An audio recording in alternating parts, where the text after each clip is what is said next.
No tšau! Ma siin alustan seda järgmist episoodi sellega, et seisan siin Audi taustal ja vaatan, kuidas mehed valavad siin mingit vedelikku kapoti alla. Kutid, mis valate siin? Tšau! Vesimeta. Vesimeta vedelikku, jah? Jah. Ma vaatan, et siin vahepeal, kui siin Enricoga teete siin BMW-d, siis käite vahepeal aitate Audit ka lõpetada, nii et No kogu aeg peab midagi tegema. mitmel rindel või? No ikka. Meil oli siin reedel oli Lauriga päris pikk dünopäev. Me võtsime sellest Audist nagu maksimumi, mida võtta saab ja mis tundus meile, see oli semmoinen tervislik. Ja ma ennem ei teadnud, et auto siis see, kes selle siia tõi, lubas omanikule, et 360 kilovatti tuleb sellest ja kui ei tule, siis ta maksab ise selle tuunigu kinni, nii et kui auto tuli dünost, ta oli mul siin ja Lauri siis printis viimase graafiku välja, siis vaata numbrit.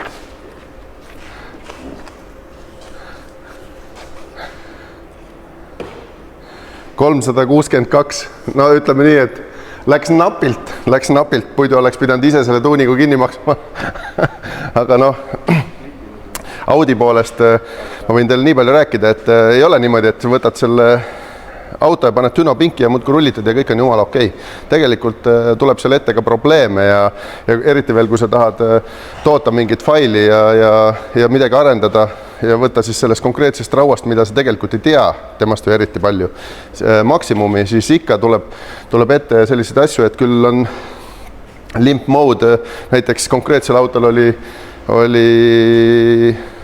probleem siis, kui me tahtsime järsku gaasi põhja vajutada ja tuli kogu aeg drive-by-wire siis selle elektrilise segusiibri viga sisse, et ta ei suutnud gaasipedaali ütlemise asendit imiteerida või siis jäljendada, ta ei suutnud nii ruttu lahti teha või siis ta tegi liiga ruttu. Ühesõnaga, seal oli mitu sellist häda ja kui niisama rahulikult gaas põhja panna, siis oli kõik okei. Ja siis me võitlesime sellega reede õhtul päris 7-8-ni ja saime sellest veast lõpust lahti. Lihtsalt oli vaja natuke teda rahustada, et ei ole vaja paugust kõiki klappe lahti keerata, sest et antud hetkel on tegemist kompressori autoga ja see rõhk tekib nagu hetkest, et ei ole nagu turboautol, kus rõhk tuleb vaikselt üles, vaid rõhk tekib siis, kui sina seda gaasipedaali vajutad. Ja nüüd on auto valmis andmiseks kliendile. Sellega veel täna Lauri lubas, et ta teeb siin pisikese proovisõidu jaheda ilmaga, sest et meil saabus talv. Ja seal tuli üllatusena, tegelikult oleks pidanud täna olema juba kevad ja asfalt paljas, väike paisma, aga meil tuli talv tagasi ja hommikul, kui ma üles ärkasin, ma mõtlesin, et kas ma magasin suve maha, ilmselt suvi lükati lihtsalt natuke aega edasi. Aga lähen vaatame, meil siin 2 kutti, kes BMW-d on siin mõnda aega siin elustanud, siis reeglina on niimoodi, et me siin tuunime autosi, aga seekord me siis lükkame surma edasi. Et me ei tuuni autot, vaid vähendame neid piinasi, et nagu ma teile näitasin ka, siis saab siia põhjal kerele mõned tugevdused ja siin kutid ongi ajahädas, et seda roostet tuleb nagu hoolega. No kuidas sulle meeldib selliseid asju taastada? Väga meeldib, aga tuleb teha. No ei saa tööd valida alati, jah? Ei saa, jah. Aga ei, okei, lisaks kere tugevdusele selgus, et tegelikult sul kütusepaak ka siin all ei püsi. Ja nüüd peab hakkama neid ka veel tegema tugevamaks, et ma sain aru, et omanik tahtis seda surma edasi lükata, veits mitte teha temast full race car'i ja sõita taga 10 aastat, vaid paar aastat harjutada või aasta, eks ju. Aasta või 2, jah. Aga ma näitan siis BMW fännidele BMW-d.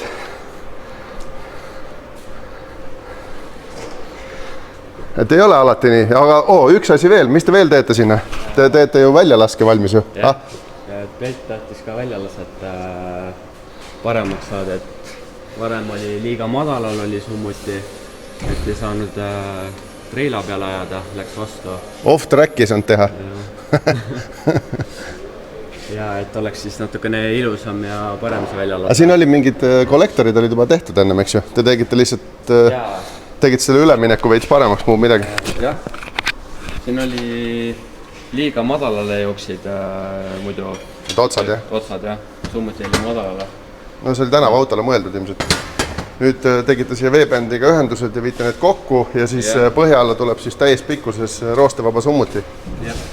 No lõpupütt ja reso tuleb ka vahele, et siin on mõned piirangud ka ikka. Ja et heli ei läheks liiga valjuks, jah? Jah. No aga siis ega siin muud ei olegi. Ma lähen vaatan veel, mis Tõnn ka teeb ja Tõnn on täna treipingi taga, istub seal metallimees ja siis vaatame siin kõik nurgad läbi ja paneme jälle video ülesse, nii et davai. No nii, Tõnn, mis Tõnn teeb siin, näed, vaatasin praegust, et isegi varjukinnitus on paigas ja siin tegeletakse trossidega. Selle BEM-iga siis nüüd on mõeldud kiirendusspordiks ja Tõnn ongi siin treidpingi all. Mitu tundi sa seda treid siin? Päris kaua juba. Just. Mis sa teed, neid trossi pikendusi või? Trossile pikenduse jah, et neid soovis nüüd see aasta, et tagatuled oleks küljes, ilma et peaksid raja äärest ära võtma, siis tuleb trossid läbi tagatule või? Tulede tuua. Aga varem ta võttis tagatule ära ja sealt oli massilüliti, eks pandud. Auto oli mõeldud ikkagi tänavasõiduks ja hobi korras siis träägi sõitma, aga noh, nüüd on see tänavus on ära kadunud täiesti. Ja nüüd on põhimõtteliselt, et trossile pikendused ja tuua läbi tagatule. Just. Läbi tagatule ja siis tross ja tules ei pea kunagi küljest ära. See on nüüd massilülitile pikendus siis nii-öelda. See on massilülitile, jah? Ei peaks seda kronsteini ümber ehitama ja mehaaniline osa jääb sissepoole. Kas need varjutrossid tulevad ka sealt samast või? Jaa, see tuleb kuskilt alt poolt sealt niimoodi, et ta jääks ette sellele. Aga läbi tule, jah. No näed, siin pool on, tal jääb siis see terve tuli ja siit siis hakkab trossid ja massilüliti läbi käima kuskilt, eks ju. Et kui valmis on, siis ma saan näidata teile. Põhimõtteliselt auto reedel läks käima, õlipumba vahetus ja õlipihustite modifikatsioon tehti ära, see oli edukas, nüüd on jälle koos. Siin on põhimõtteliselt summutile ka tehtud veebänd ühendused, kui summuti läbi poritiiva tuleb, siis sa saad vahest selle põlve siit ära võtta, et kui peaks olema vähe kitsas treiler või siis paneta kuskile kompaktselt garaaži. Aga kapoti alt tundub küll minule praegu täiesti valmis.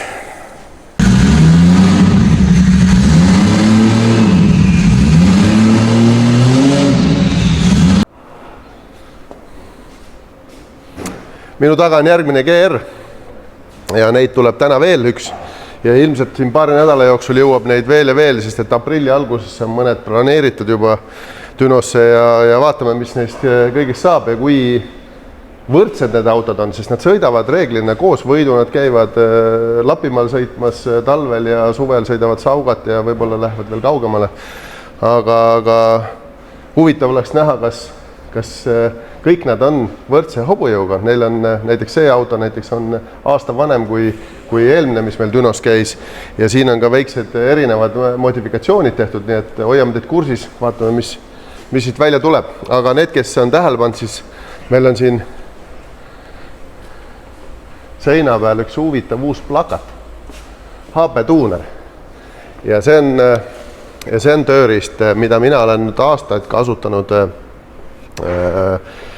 Ameerika autode tuunimise puhul ja ma pakun, et 5 aastat või rohkem kindlasti võib-olla jah, neid hulgi neid Ameerika autosid teinud ja miks, sellepärast, et see on Ameerika toode ja parim seni olnud tuunimiseks, logimiseks ja ütleme siis Dünos seadistamiseks. Ja nüüd võingi teile siis uudisena öelda, et me oleme HP Tuuneri ametlik diiler siin Põhja-Euroopas ja Baltikumis ja saame HP Tuuneri abiga või siis võimekusega saame siis unlockida erinevaid ajusid, mis on Ameerika mudelitel uutel lukus. Saame pakkuda supporti, müüme kindlasti seadmeid, näed, siin on isegi ametlik sertifikaat, mina pidin läbima interaktiivse koolituse, et ma olen haritud seadistaja ja saan aru, kuidas automootorit peab seadistama, kuidas toimib ja Mallort näitab teile siis väikseid seadmeid, näiteks OBD väike adapter või, näed, see asi, see tuleb neil tulevikus, hakkavad need olema küll meie logodega, aga kuna meil oli kiiresti mõnele kliendile vaja, siis esimene partii ei ole meie, ütleme siis universaalne, jah? Jah, meie signatuuriga, vaid on universaalne ja see nüüd konkreetne on OBD luger, millega saab klient kirjutada, lugeda näiteks minu tehtud faile, saab teha logi, saab teha diagnostikat. Ma saan talle saata nutitelefoni näiteks parandusfaile või siis tema saab mulle logisi saata ja üle õhu käib nii lihtsalt, et võtad äppi lahti ja accept ja läkski autosse. See on nagu üks next level. Lisaks ma tellisin endale kaableid juurde, et teha CAN-M ja Polarisi Dünos, sest AP Tuneri soft või siis see programm on tuunija sõbralik ja seal on suht lihtsaks tehtud mulle, paljud funktsioonid on lahti häkitud ja kuna ma läbisin siis selle koolitusprogrammi, siis ma sain veel ekstra võimalusi juurde ja lukustati minu jaoks siis lahti sellised funktsioonid nagu immod, offi ja siis erinevad keskkonnanõuete rikkumisvõimalused ka, nii et aga kõik ainult võidusõiduks, mitte tänavale, nii et vaatame siis, kui mul on mõni auto nüüd siin Dünosse tulemas, siis ma räägin teile natuke täpsemalt.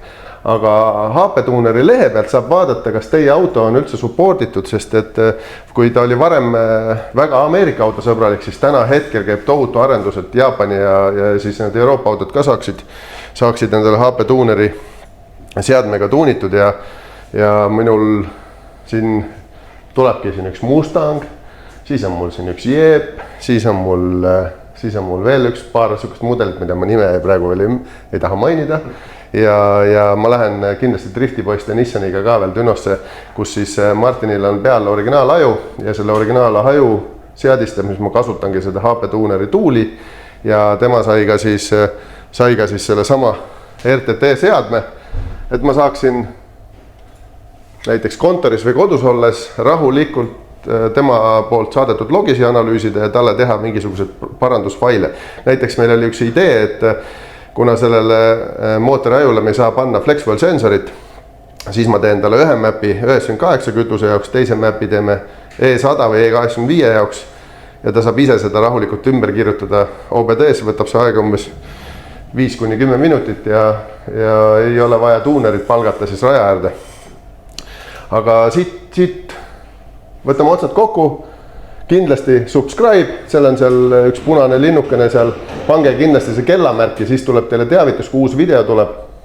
Ja kui ma olen siin järgmiste autoga Dünos ära käinud või on mul midagi näidata, siis näeme jälle.